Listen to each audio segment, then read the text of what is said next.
Alam niyo po, noong kwento ko lang po, medyo mahaba ako magkwento kasi kailangan, yun po kasing, ito pong aking journey sa cannabis. Hindi po ito basa lang sa libro, hindi lang ito, kundi ito po yung research din na ginawa ko po talaga, pumunta talaga po ako sa mga lugar. At ako naman po, siguro pag pinag-usapan po natin yung recreational na marijuana, ako po taga Baguio, ako po igurot. So, given na exposed din po ako sa ganong klaseng bad. So, ibig ko pong sabihin, ito, malayo po talaga, ito po yung kailangan natin tanggapin muna. Ang recreational marijuana, miles po ang layo niya sa pharmaceutical. Hindi po ito pwede natin ipagtabi. Okay. Ito pong recreational, marumi ito. May mga tinatawag tayo, pwedeng may fertilizer, pwedeng kung ano-anong dumi, pwedeng expose sa lahat.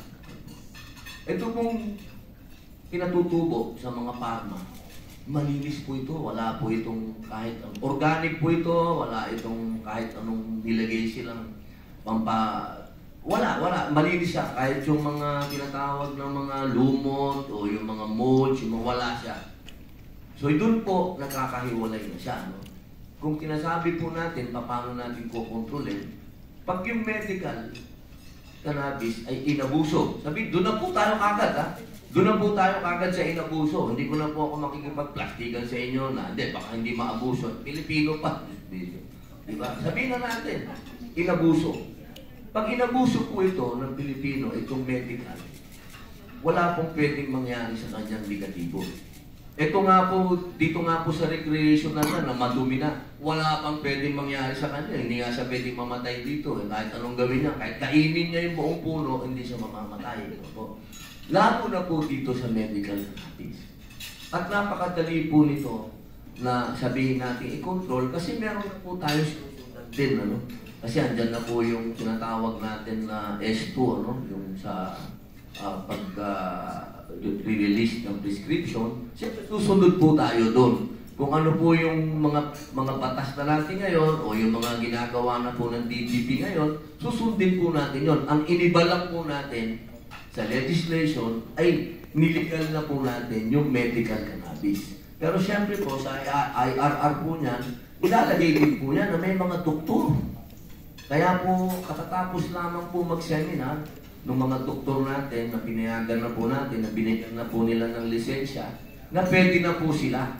Kapag ka ito po ay pumasa na, ito po mga doktor na to, sila lamang po yung pwede na mag-reseta ng medical cannabis. Kasi po, meron na po silang kaalaman sa dosage.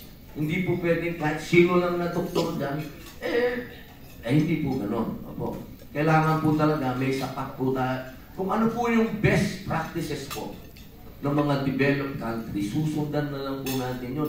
Alam niyo po, hindi po madamot ang mga doktor. Ano? Yan naman po ang ating ipagmamalaki. Na pagdating po sa science, sa medicine, hindi po talaga madamot. Kahit po pumunta kami sa Prague, pumunta kami sa Israel, willing po sila talagang pumunta dito. Talagang sila pa mamamasahe.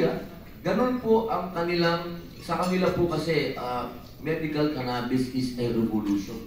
Sa kanila, revolution to passion nila to. This is not about money, this is not about fame, this is a revolution. Ganon. Maraming salamat.